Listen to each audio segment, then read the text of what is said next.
Hello दोस्तों, आप लोगों का स्वागत है इतिहास की दुनिया 99 में। दोस्तों, बिहार पुलिस के एग्ज़ाम से 15 दिन पहले खान सर का नया प्रैक्टिस सेट लॉन्च हो चुका है।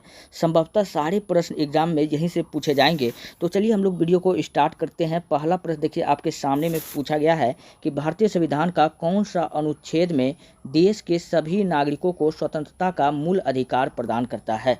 तो देश के सभी नागरिकों को स्वतंत्रता का मूल अधिकार किस आर्टिकल में दिया गया है? तो आर्टिकल 19 में दिया गया है। ठीक है, तो मौलिक अधिकार पूछ रहा है कि कितना है। तो मौलिक अधिकार आपको बताना है कि 6 गो है। कितना है? 6 गो है। पहले कितना था? पहले 7 गो था। पहले 7 गो था और एगो हटा दिया गया है, संपत्ति का अधिकार। कौन सा हटा दिया गया है? संपत्ति का अधिकार हटा दिया गया है। तो अभी आप कितना बच गया है? तो अभी आप टोटल 6 गो मौलिक अधिकार बच गया है। तो चलिए हम लोग जानते हैं कि ये 6 गो मौलिक अधिकार कौन कौन सा है। तो पहला आपको याद रखना है कि समानता का अधिकार। क्या याद रखना है?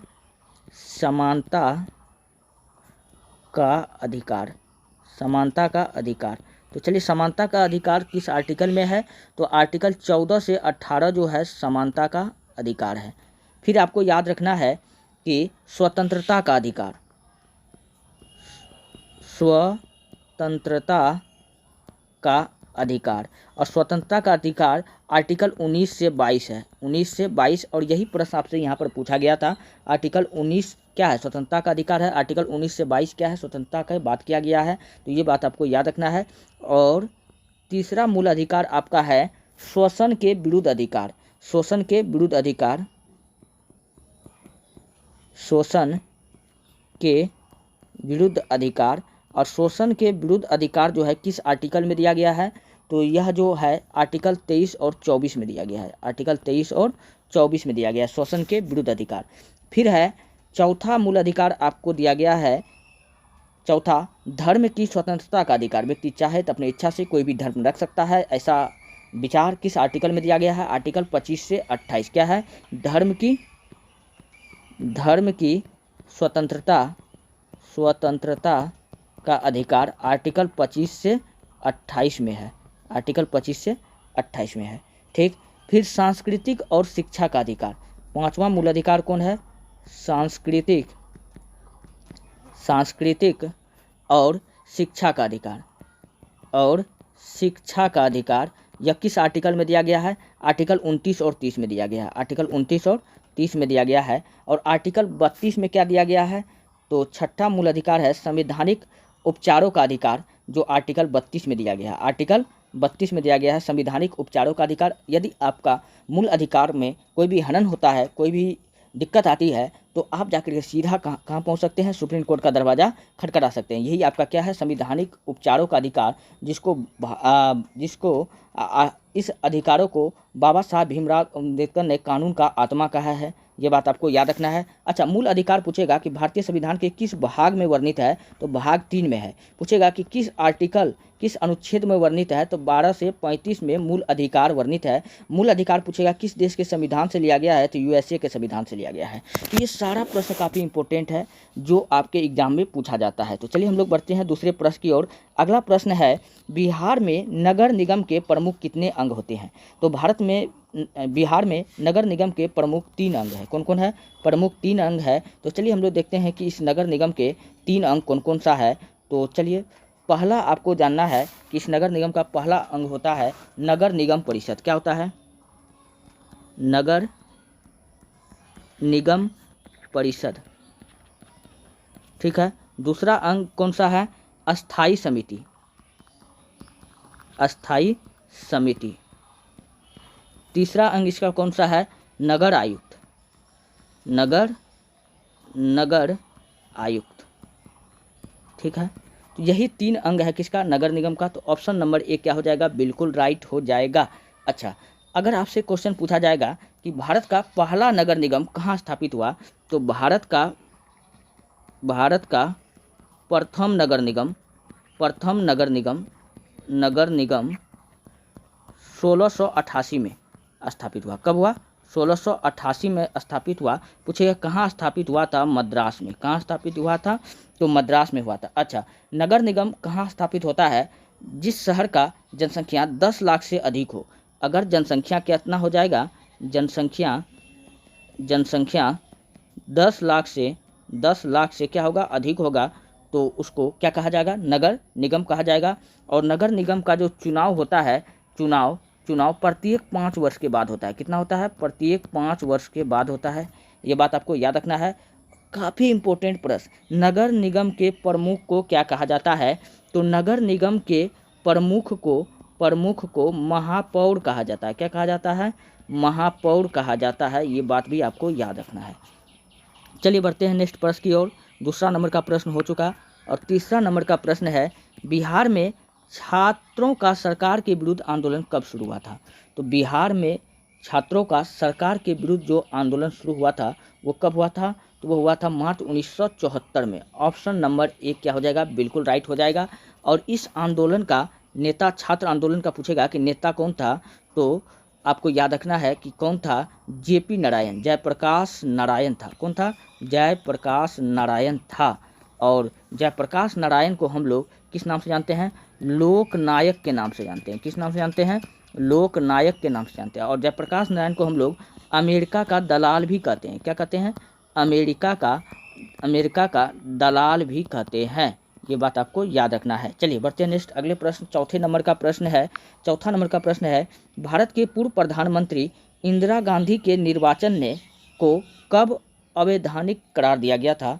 तो इंदिरा गांधी के निर्वाचन को यहाँ पर मिस्टेक हो गया है, अवैधानिक न हो जाएगा, असंवैधानिक। क्या हो जाएगा, असंवैधानिक लिखाना चाहिए,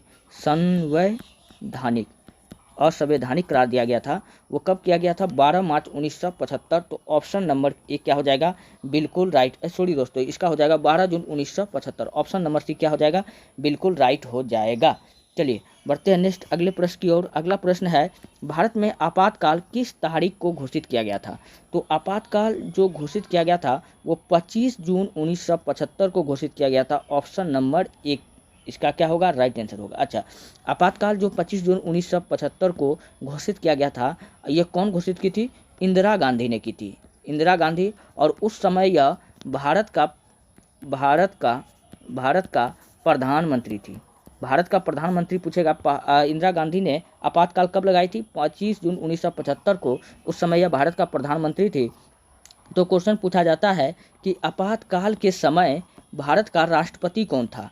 तो आपातकाल के समय भारत का जो राष्ट्रपति था कौन था, फखरुद्दीन अली अहमद। कौन था, फखरुद्दीन अली अहमद। दोस्तों आपातकाल जो होता है मंत्रिमंडल के लिखित सूचना पर लगाया जाता है। ये बात आपको याद रखना है, ठीक है। आपातकाल जो होता है दोस्तों कितना प्रकार का होता है, तो आपातकाल आपको याद रखना है कि यह 3 प्रकार का होता है। कितना प्रकार का होता है, 3 प्रकार का होता है। तो चलिए हम लोग जानते हैं कि यह 3 प्रकार का आपातकाल कौन कौन सा होता है।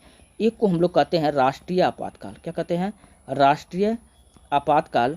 और राष्ट्रीय आपातकाल जो होता है इसका प्रावधान अनुच्छेद 352 में है। किसमें है, आर्टिकल 352 का संबंध किससे है, अगर पूछेगा तो आपको बताना है कि राष्ट्रीय आपातकाल से है। दूसरा आपको याद रखना है कि राजकीय आपात और राजकीय आपात का जो संबंध है वह किस अनुच्छेद से है, तो 352, आर्टिकल 352 किसके बारे में बताता है, राजकीय आपात के बारे में बताता है। और वृत्तीय आपात जो तीसरा आपका होता है, क्या होता है, वृत्तीय आपातकाल। और वृत्तीय आपातकाल का संबंध किससे है, आर्टिकल 360 से है। किससे है, आर्टिकल 360 से है। आर्टिकल 360 से है, यानी कि आपातकाल का जो संबंध है वो आर्टिकल 352 से 360 तक है। ये बात आपको याद रखना है। चलिए नेक्स्ट प्रश्न, अगला प्रश्न आपके सामने में है, भारत के किस राज्य में हिंदी को राजभाषा बनाने के विरुद्ध आंदोलन चलाया गया था।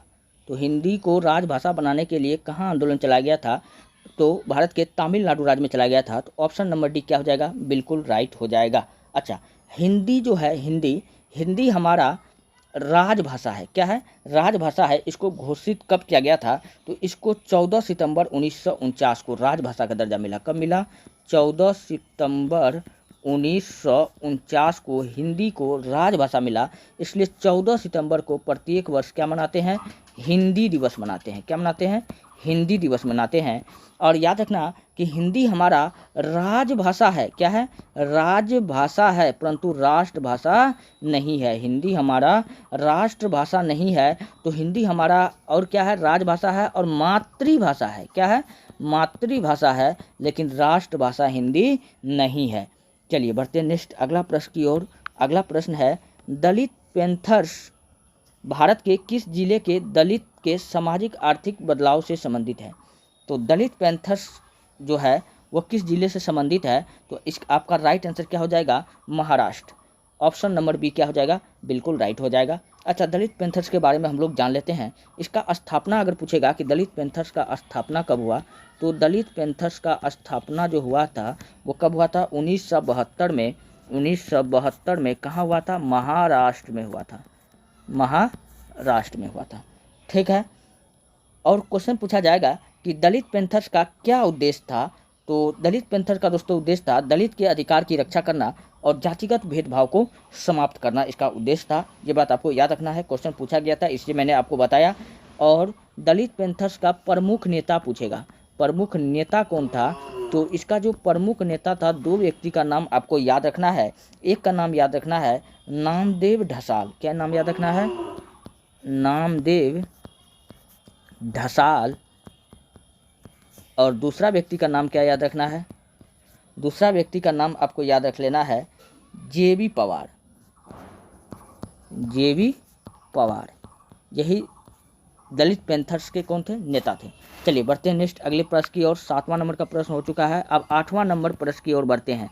8वां नंबर का प्रश्न है, भारत में सूचना का अधिकार कब लागू हुआ था? तो भारत में सूचना का अधिकार जो लागू हुआ था तो जून 2005 में। तो ऑप्शन नंबर 1 क्या हो जाएगा? बिल्कुल राइट हो जाएगा।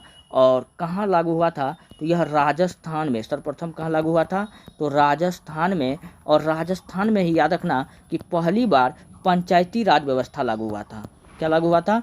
पंचायती राज व्यवस्था। ये पूछेगा कहाँ लागू हुआ था, तो इसी राजस्थान में लागू हुआ था। और राजस्थान में कौन जिला में? तो नागौर में पंचायती राज व्यवस्था बलवंत राय मेहता के सिफारिश पर लागू हुआ था। चलिए बढ़ते हैं नेक्स्ट अगले प्रश्न की ओर। अगला प्रश्न है, बांग्लादेश में संविधान संशोधन कब किया गया? तो बांग्लादेश में संविधान संशोधन 25 जनवरी 1975 को किया गया था। ऑप्शन नंबर डी क्या होगा? बिल्कुल राइट हो जाएगा। तो 25 जनवरी 1975 को ऑप्शन नंबर डी क्या होगा? बिल्कुल राइट हो जाएगा। बांग्लादेश एक स्वतंत्र देश कब बना? 1971 में। कब हुआ? 1971 में। बांग्लादेश का राष्ट्रपिता पूछेगा किसको कहा जाता है? बांग्लादेश का राष्ट्रपिता, तो राष्ट्रपिता दोस्तों कहा जाता है शेख मुजीबुर रहमान को। किसको कहा जाता है? शेख मुजीबुर रहमान को। शेख मुजीबुर रहमान को। चलिए बढ़ते हैं नेक्स्ट अगले प्रश्न की ओर। अगला प्रश्न है, लोकतंत्र का प्राण किसे कहा गया है? दोस्तों लोकतंत्र का प्राण जो है वह राजनीतिक दल को कहा जाता है, इसलिए इस प्रश्न का ऑप्शन नंबर 1 क्या होगा? बिल्कुल राइट हो जाएगा। अच्छा, लोकतंत्र का परिभाषा पूछेगा कौन दिया है? लोकतंत्र का परिभाषा आप जो ये पढ़ते हो, लोकतंत्र जनता के द्वारा बनाए गए शासन है। यह परिभाषा पूछेगा कौन दिया है? तो यह परिभाषा दिया है अब्राहम लिंकन। कौन दिया है?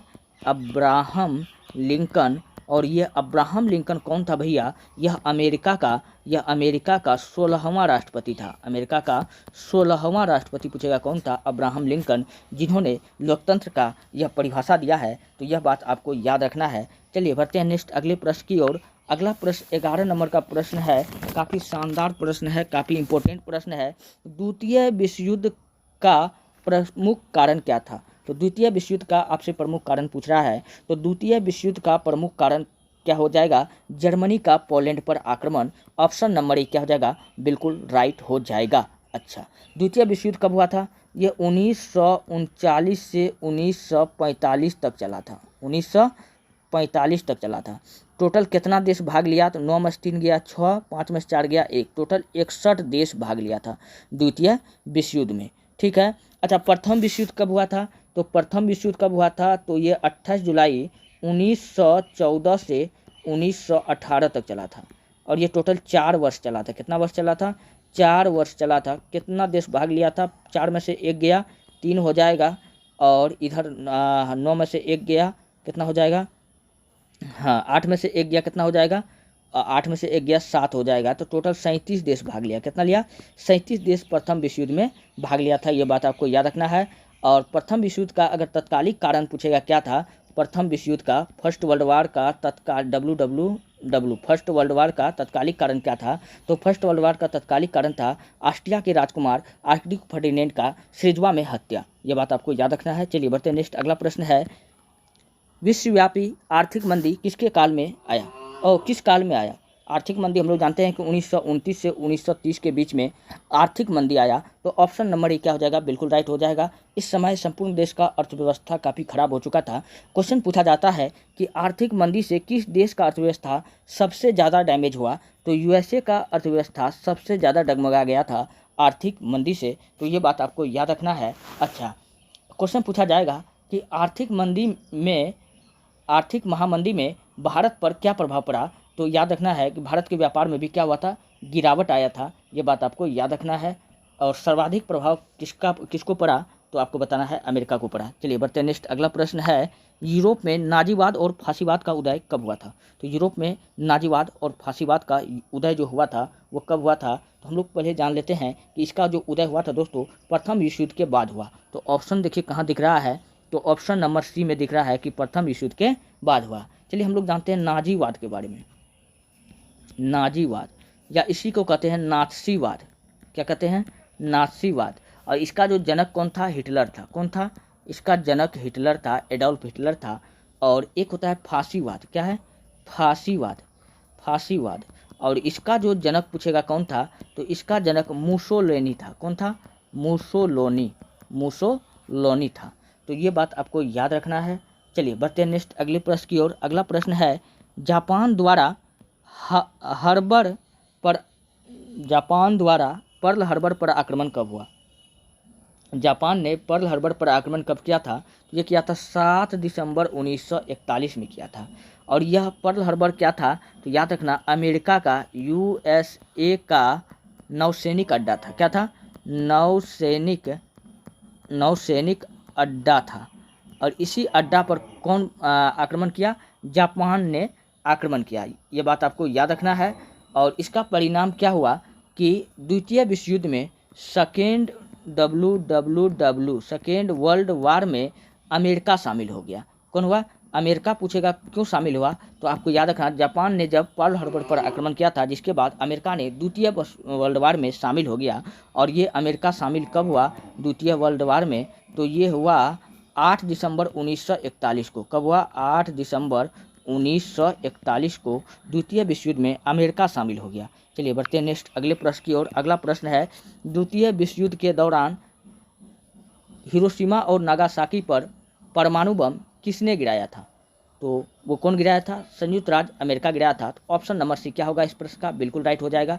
अच्छा, हिरोशिमा पर बम कब गिराया गया था? तो हिरोशिमा पर 6 अगस्त 1945 को 6 अगस्त 1945 को हिरोशिमा पर गिराया गया था। और जो हिरोशिमा पर जो बम गिराया गया था उसका नाम क्या था? उसका नाम था लिटिल बॉय। क्या नाम था? लिटिल बॉय इस बम का नाम था। बम का नाम क्या था? Little boy. अच्छा, नागासाकी पर 3 दिन बाद गिराया गया था, 9 अगस्त 1945 को। 9 अगस्त 1945 को नागासाकी पर गिराया। और नागासाकी पर जो गिराया था इस बम का नाम क्या था? तो इस नागासाकी पर गिराने वाला बम का जो नाम था उसका नाम था फैटमैन। क्या नाम था? फैटमैन नाम था। ये बात आपको याद रखना है। और हिरोशिमा और नागासाकी दोनों शहर कहाँ पड़ता है? दोनों शहर जापान में पड़ता है। तो जापान पर बम गिराया था। कौन गिराया था? अमेरिका गिराया था। चलिए बढ़ते हैं नेक्स्ट अगला प्रश्न है, द्वितीय विश्व युद्ध के परिणाम स्वरूप कौन सी संस्था स्थापित हुई? तो द्वितीय विश्व युद्ध का परिणाम स्वरूप यूएनओ यानी संयुक्त राष्ट्र संघ का स्थापना हुआ। तो इस प्रश्न का ऑप्शन नंबर बी क्या हो जाएगा? बिल्कुल राइट हो जाएगा। अच्छा, यूएनओ का स्थापना पूछेगा कि कब हुआ? तो चलिए मैं आपको बताता हूँ कि यूएनओ का स्थापना दोस्तों 1945 में हुआ। कब हुआ? 1945 में हुआ। ठीक है। क्वेश्चन पूछा जाएगा कि इसका हेडक्वार्टर HQ यानी कि इसका मुख्यालय कहाँ है? इसका मुख्यालय न्यूयॉर्क में है। क्वेश्चन पूछा जाएगा संयुक्त राष्ट्र संघ का कितना अंग है? तो आपको याद रखना है इसका 6 अंग है। कितना अंग है? 6 अंग है, ये बात आपको याद रखना है। ठीक है। क्वेश्चन पूछा जाता है यूएनओ के सुरक्षा परिषद में कुल कितने सदस्य हैं? यानी संयुक्त राष्ट्र संघ के सुरक्षा परिषद में सदस्य पूछ रहा है कितना होता है। तो सुरक्षा परिषद में 15 सदस्य होता है। कितना होता है? 15 सदस्य होता है, ये बात आपको याद रखना है। और 15 सदस्य में याद रखना है कि 10 जो होता है अस्थाई होता है। क्या होता है? 10 अस्थाई होता है, यानी टेम्प्रोरी होता है। और 5 जो होता है अस्थाई होता है। और ये 5 अस्थाई सदस्य पूछेगा कौन कौन होता है। तो 5 अस्थाई सदस्य, एक यूएसए हो गया, फिर इंग्लैंड हो गया, अमेरिका, इंग्लैंड, फ्रांस हो गया, चीन हो गया और रूस हो गया। तो यही इसका क्या है? 5 अस्थाई सदस्य है जिसका नाम आपको याद रखना है। और यही 5 अस्थाई सदस्य को क्या दिया गया है? वीटो पावर दिया गया है। क्या दिया गया है? Veto power. संयुक्त राष्ट्र में पूछेगा किन किन देशों को वीटो पावर दिया गया है, तो यही 5 देश को दिया गया है, ये बात आपको याद रखना है। अच्छा, यूएनओ में कहेगा कि संयुक्त राष्ट्र में शामिल वर्तमान में कितने देश हैं? तो 193 देश अभी शामिल है। किसमें? संयुक्त राष्ट्र संघ में, यानी यूएनओ में। और 193वां देश पूछेगा कौन शामिल हुआ है? तो दक्षिण सूडान शामिल हुआ है। कौन शामिल हुआ है? दक्षिण सूडान शामिल हुआ है। चलिए बढ़ते हैं नेक्स्ट अगले प्रश्न की ओर। अगला प्रश्न आपके सामने में है। अगला प्रश्न कौन सा है? वर्साई की संधि किस वर्ष हस्ताक्षरित की गई थी? तो वर्साई की संधि आपसे पूछ रहा है कि वर्साई की संधि कब हुआ था? तो 1919 में हुआ था। ऑप्शन नंबर सी क्या हो जाएगा?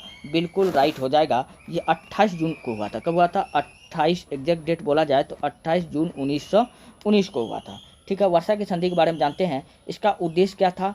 प्रथम विश्व युद्ध को समाप्ति। इसका वर्साई की संधि क्यों हुआ था? फर्स्ट वर्ल्ड वार की समाप्ति, इसका क्या था? उद्देश्य था। और इसका क्या उद्देश्य था? पहला उद्देश्य तो यही था, फर्स्ट वर्ल्ड वार की समाप्ति। और दूसरा पूछेगा तो यूरोप में शांति। दूसरा उद्देश्य क्या था? यूरोप में शांति व्यवस्था लागू करना। और तीसरा इसका क्या था कि तीसरा था इसका जर्मनी को दंडित करना। क्या था? जर्मनी को दंडित करना। तो ये बात आपको याद रखना है। और आपको याद रखना है कि वर्साई की संधि से क्या शुरू हो जाता है? वर्साई की संधि जब टूटता है, तो वर्साई की संधि जब भंग होता है, तो इनसे दोस्तों याद रखना कि सेकेंड वर्ल्ड वार की उत्पत्ति हो जाती है। सेकेंड वर्ल्ड वार शुरू हो जाता है। सेकेंड वर्ल्ड वार का शुरू पूछेगा क्यों हुआ था, तो किस संधि के टूटने से हुआ था। तो आपको बताना है कि वर्साई की संधि के टूटने के बाद सेकेंड वर्ल्ड वार शुरू हो जाता है। और सेकेंड वर्ल्ड वार में जर्मनी ने पोलैंड पर आक्रमण कर दिया था, जिसके बाद सेकेंड वर्ल्ड वार शुरू हो गया था। चलिए बढ़ते हैं नेक्स्ट। अगला प्रश्न आपके सामने में है। हिटलर की आक्रमक नीति ने किस देश को अंतर्राष्ट्रीय बिरादरी से अलग कर दिया था? 18 नंबर का प्रश्न है। तो इसका राइट आंसर क्या हो जाएगा? ऑप्शन नंबर बी हो जाएगा, जर्मनी। और हिटलर, अच्छा हिटलर का पुस्तक का नाम याद रखना। इसका किताब का नाम क्या है? Man camp. क्या है? मैन कैंप, जो इसका क्या है? आत्मकथा है। क्या है? आत्मकथा है। चलिए बढ़ते नेक्स्ट। अगला प्रश्न है संथाल विद्रोह का मुख्य नेता कौन था? तो संथाल विद्रोह कब हुआ था? 1855 में हुआ था। कब हुआ था? 100 से संथाल, इसका जो नेता कौन था? सिद्धू और कान्हू। कौन था? सिद्धू और कान्हू था। तो ऑप्शन नंबर ए में सिद्धू दिया हुआ है, तो ऑप्शन नंबर ए क्या हो जाएगा? बिल्कुल राइट हो जाएगा। अच्छा, बिरसा मुंडा को हम लोग क्या कहते हैं? धरती आबा कहते हैं। क्या कहते हैं? धरती आबा कहते हैं। पूछेगा बिरसा मुंडा को हम लोग क्या कहते हैं? धरती आबा कहते हैं। चलिए बढ़ते हैं नेक्स्ट। अगला प्रश्न बेस्टिल का पतन कब हुआ था? बेस्टिल का पतन आपको बताना है कि कब हुआ था। इसका पतन हुआ था 14 जुलाई 1789। और बेस्टिल का पतन से क्या शुरू हो गया था? तो फ्रांस की क्रांति का उदय हो गया। क्या हो गया? फ्रांस की क्रांति शुरू हो गया। और फ्रांस की क्रांति हमको पता है कि 1789 में शुरू हुआ था। और फ्रांस की क्रांति का नारा क्या था? इसका नारा था स्वतंत्रता, समानता और बंधुता। ये किसका नारा था? फ्रांस की क्रांति का नारा था। चलिए बढ़ते नेक्स्ट। अगला प्रश्न आपके सामने में है। 21 नंबर का प्रश्न है भारत की स्थल सीमा की कुल लंबाई कितनी है? स्थल सीमा की लंबाई पूछ रही है, तो स्थल सीमा की लंबाई 15,200 किलोमीटर है। तो ऑप्शन नंबर बी क्या हो जाएगा, बिल्कुल राइट हो जाएगा। अच्छा, यही पूछ लेता कि समुद्री सीमा की लंबाई बताओ, भारत की समुद्री सीमा, तो 7516 कितना हो जाएगा, 7516.6 किलोमीटर समुद्री सीमा की है।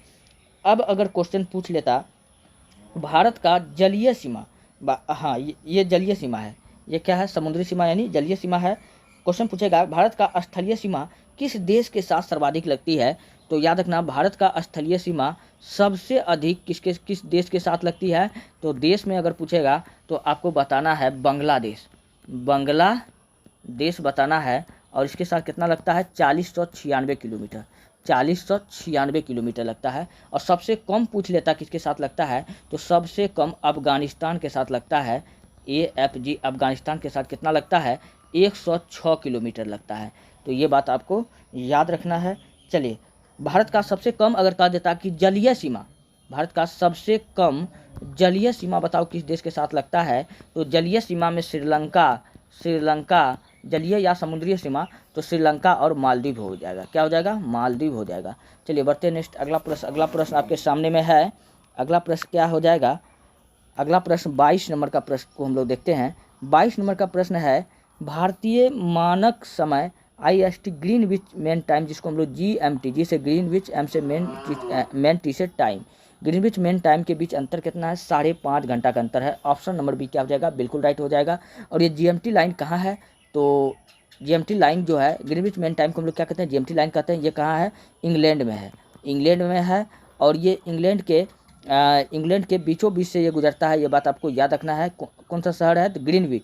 तो GMT लाइन पूछेगा कहाँ से गुजरता है, तो इंग्लैंड के ग्रीनविच शहर से गुजरता है, ग्रीनविच शहर से गुजरता है। पूछे किस किस देश से गुजरता है, तो UK, माली, टोंगा, अल्जीरिया, इन सब देशों से GMT लाइन गुजरता है। चलिए बढ़ते नेक्स्ट अगला प्रश्न है, मैकमोहन रेखा किस देश के बीच सीमा रेखा है, तो मैकमोहन रेखा जो है वह किस देश के बीच सीमा रेखा है, तो हम लोग जानते हैं कि मैकमोहन रेखा जो है भारत और चीन को अलग करता है। तो ऑप्शन नंबर बी क्या हो जाएगा, बिल्कुल राइट हो जाएगा। अच्छा, चीन में एक नदी है हुआंगहो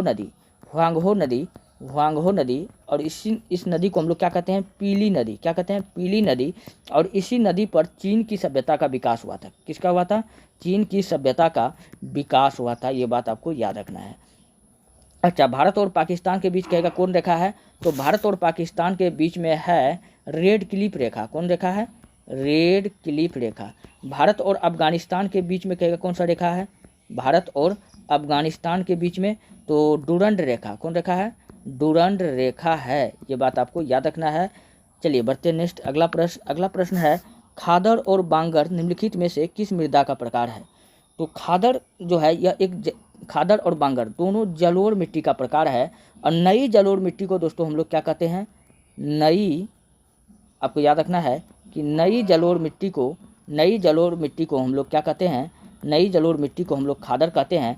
और पुरानी जलोढ़ मिट्टी को हम लोग क्या कहते हैं, पुरानी जलोढ़ मिट्टी को हम लोग बांगर कहते हैं। तो खादड़ पूछ रहा है तो जलोढ़ मिट्टी से है। अगर ऐसा क्वेश्चन पूछता है कि नई जलोढ़ मिट्टी को हम लोग क्या कहते हैं, नवीन जलोढ़ मिट्टी को हम लोग क्या कहते हैं, तो खादड़ कहते हैं। पुरानी जलोढ़ मिट्टी को हम लोग क्या कहते हैं, बांगर कहते हैं। अच्छा, लेटेराइट मिट्टी में सर्वाधिक काजू का खेती होता है, सर्वाधिक पूछेगा कि काजू का खेती किस मिट्टी में होता है, तो आपको बताना है कि लेटेराइट मिट्टी में होता है, लेटेराइट मिट्टी में होता है। इसको पर्वतीय मृदा भी हम लोग कहते हैं। चलिए बढ़ते हैं नेक्स्ट अगला प्रश्न आपके सामने में है, किस नदी को बिहार का शोक कहा जाता है, तो चलिए भैया बिहार का शोक हम लोग किस नदी को कहते हैं, तो बिहार का शोक हम लोग जानते हैं कि कोसी नदी को कहते हैं, किसको कहते हैं, कोसी नदी को कहते हैं। ऑप्शन नंबर सी क्या हो जाएगा, बिल्कुल राइट हो जाएगा। और कोसी नदी जो है सर्वाधिक मार्ग बदलने वाली नदी है, सर्वाधिक मार्ग बदलने वाली नदी है। और ये बिहार को काफ़ी हानि यानी क्षति पहुंचाती है।